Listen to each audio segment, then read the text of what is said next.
এদিকে কথা আছে আপনার লগে ভাবি। ভাবি ডাকছেন? হ ভাবি এদিকে আহেন, কথা আছে আপনার। ভাবি কেমন আছেন? আমার নিচের রুমে বলে নতুন আইছেন? হ্যাঁ ভাবি, 2 দিন হটলো উঠলাম এই বাসায়। ভাবি আপনার গলা ভাঙছে কেমনে? আপনি না এই সুস্থ মানুষ দেখলাম আমি কালকে রাইতে। হ্যাঁ ভাবি, তোকে এত ভালো মানুষ ছিলাম ভাবি, রাত্রে ঠান্ডা পানি খেয়ে ঘুমাইছি, ভেঙে গেছে গলা।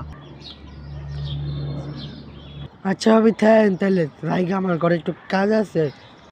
আচ্ছা ভাবি যান তাহলে। ভাবি চুলায় ভাত বয়েছিলাম তো, নাহলে বইলাম হইলে আপনাকে লগে ভাবি। দেখছেন ভাবি কি মিশা কথাটা কইলো। ও ভাবি দেখলাম তো কেমনে মিশা কথাটা কইলো। হ্যাঁ, গলা ভাঙা গেছে বলে ইয়া খায়া পানি খায়া।